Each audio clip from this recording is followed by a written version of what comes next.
Good day, ladies and gentlemen. It's Kyle here once again, wanting to talk about the importance of the understanding reality as being a hologram, right? To being a holographic representation of data, right? Data taken in by our senses and translated by our nervous system into some kind of experience. Now, the key word there is translated, right? Data translated. Translated by what, right? We need some kind of indexes or some kind of something to compare the data to have a better understanding of. Without it, it's just numbers, right? So we have constructed different ways to understand this data, right? This is why we have science and we have differing religions and belief systems and all these different things that try to give us an understanding to the data that we all receive. And so when understanding that reality, this holographic representation of experience, is something akin to like a solidification of imagination or a dream solidified, right? The old idea that reality is but a dream, which I believe to be the same thing as being a hologram. Now, if it is data that translates this ocean of light that we find ourselves swimming within, right, the ether, then where does that data come from? So we have to look at where did we get our history from? Where did we get our sciences from? Now more than ever, hopefully more people are starting to realize the manipulation of information, right? Because if you can control the narrative, if you can control the information that the differing entities of consciousness are taking in to help them translate reality, the more you can control reality. So when you have a government-ordained education system that everyone must go into in the United States, right? You must be educated.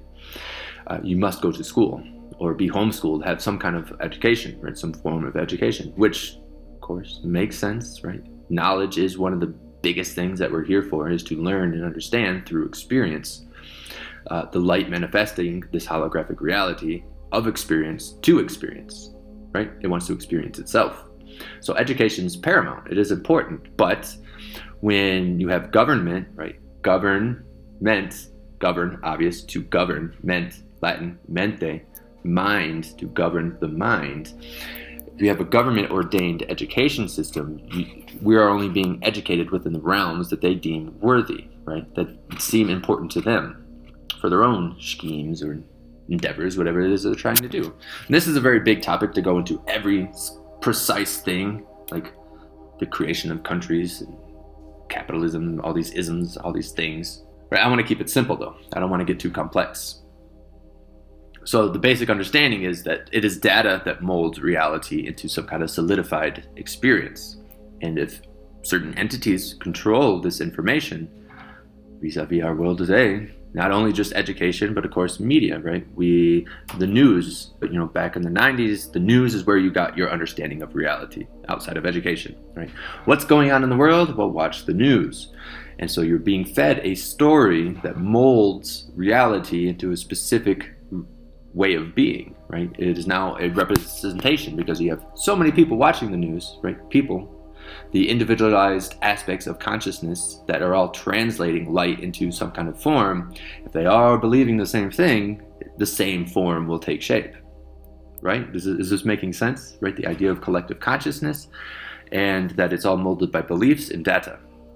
So if you believe something to be true, and if more people believe that thing to be true, then of course it becomes real. And this is, once you truly understand this, you can see it play out through our history that we have been taught, right? The first example that comes to mind is Christianity imposing itself upon other cultures, right? And when we invaded other nations, right, the first thing we did was destroy their culture, because that was their story, that was their collective belief system. We wanted our own belief systems to be manifest into reality, so we destroy the other belief systems, right? Because it's a game of numbers. The more people that believe a thing, the more likely that thing is to become a reality.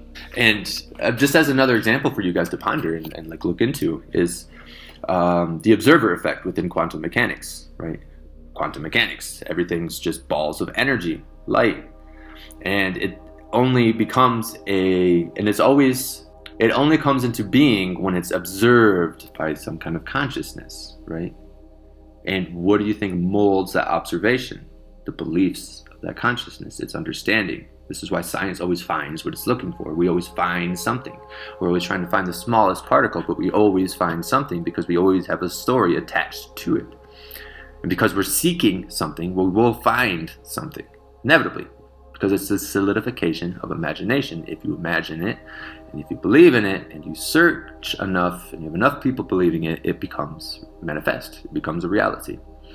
So the importance of all this is realizing the power that we as individuals have, but even more importantly, we as a collective, if we were actually to work as a community, right, to work together, to change the story, we birth a whole new world into being, right? Understanding that the world is only the way it is because we acquiesce, we comply to the current narrative. We listen to forms of authority, and what they say is going on. We believe them, thus it becomes a reality.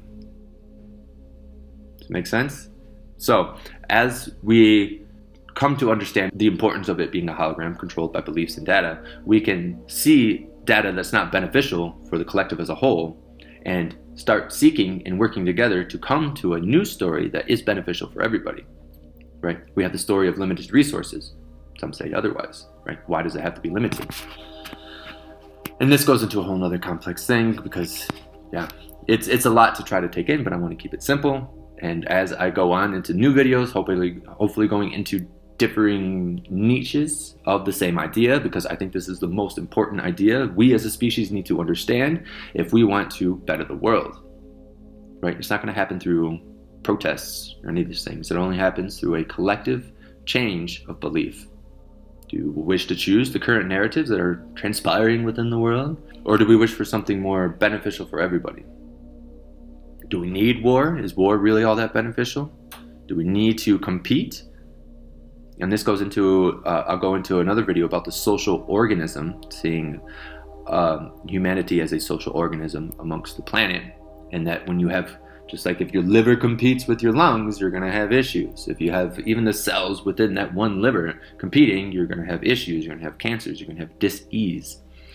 But that's another topic for another video. And yeah, hopefully this gave you something to think about. This is I think this is like the basic bottom of reality. If you understand this, everything else falls into place. Other dimensions, other entities, all of that is within imagination. So it's just differing dimensions of solidification of imagination. So once you understand this basic premise, then all else becomes understandable. And with that, until next time, bye.